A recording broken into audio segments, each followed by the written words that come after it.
ABC that's in here filming tonight. They're doing like a documentary on black people in Las Vegas. And it don't get no blacker than this right here. I enjoy being the catalyst for people to forget their problems, being able to be the person who can make them throw their head back and laugh and just release endorphins into the world. Laughter is healing for the soul. And I tell you what, it's the best medicine in the world. That's why they call me Dr. Wallace. When I started, there was only 50 comedians making money in the world. Now there's 50 on every block. There were some places in the country early on where if a black person was not in blackface, then you could not do your comedy routine. Minstrel shows were these shows that were created to almost make white people feel comfortable with black people being on stage. Over time, we saw comics go from being the butt of the joke and getting away from the minstrel act and really then tell jokes and using societal issues, the struggles of the time. We're finding a new way to express our problem, and the whites are laughing with us. I hate to see any baseball player having troubles, because that's a great sport for my people. That is the only sport in the world where a Negro can shake a stick at a white man and won't start no riot.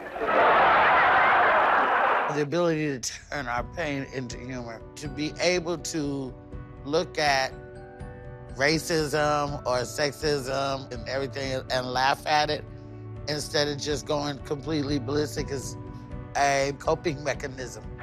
Dick, with this new Negro humor, what is the white man laughing about? I think the white man is laughing at the same thing a person laughs at when they slam their hand in the car door and when it's about to heal. The problem is almost over. As Martin Luther King said, Jim Crow is dead in the South. It's just a matter of how expensive they want to make the funeral.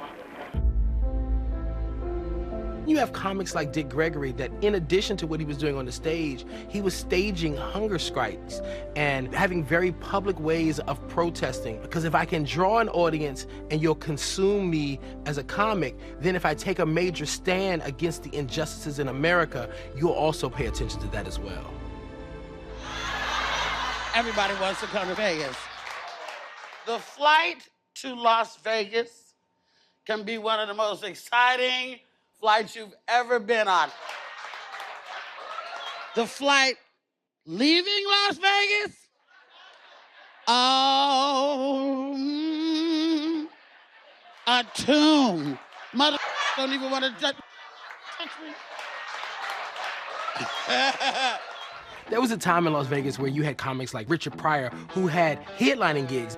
Red Fox first went to Las Vegas in 1960, but 10 years later in 1970, he landed his first residency at the Sahara Hotel. They offered him $960,000 to play 32 weekends in a year. In 1978, Red Fox recorded the on-location special at the Silverbird Hotel in Vegas where he got to play his comedy for a packed audience. See, cat lovers hate me, but man, people need dogs today. See, when a burglar comes to your home and hears meow, meow, break right in.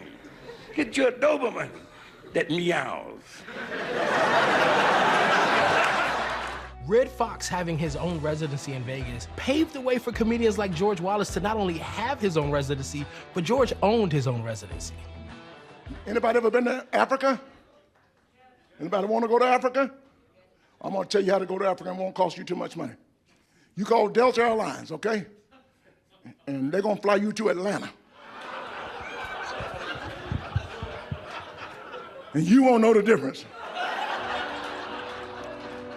I came here in 2004 for 30 days. And all of a sudden, it turned into 10 years at the Flamingo right down the street, the first hotel on the strip.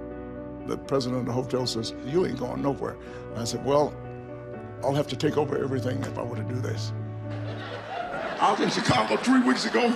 It was so cold in Chicago, Baskin Robbins was selling soup. My room is $750 over at the Flamingo. And we packed that place every night. All the entertainers they love what I did. And owning the show, directing the show. I did all the marketing, I did all the advertising. That's when they started calling me the new Mr. Vegas. I gave away cars, I was trying to be like Oprah. Oh my goodness, cruises. I'm trying to be the next black woman in late night television. Vegas is a very hard nut to crack. I don't pretend to know why Jimmy Kimmel said yes to me. The people who pull all the strings in Las Vegas are not the same color as I am. We need to get more people of color in the executive positions. Let me tell you why there's not more black-owned comedy clubs. Because there's a monopoly out there, okay? Out of the 100 clubs out there, there's only like 3 or 4 owners in Las Vegas. All these hotels. So if you screw up with one, boom, you're gone. I thank God for Sammy Davis Jr. I thank God for Brad Fox and Lena Horne, all of the people that worked here, Diana Ross, all those years, paving a way for me to come in and work a stage at the Flamingo. I think that they would be happy that there was someone who was carrying on the trail that they blazed. And I think that they would see little bits of some of themselves in me, you know, because I take a little bit from the legends. It has been brought to my attention that you people in the back can't really see me well when I sit down. So what have we learned? Get your tickets early, get up here like these brothers. That's what you do next time. Hi everyone, George Stephanopoulos here. Thanks for checking out the ABC News YouTube channel. If you'd like to get more videos, show highlights, and watch live event coverage, click on the right over here to subscribe to our channel, and don't forget to download the ABC News app for breaking news alerts. Thanks for watching.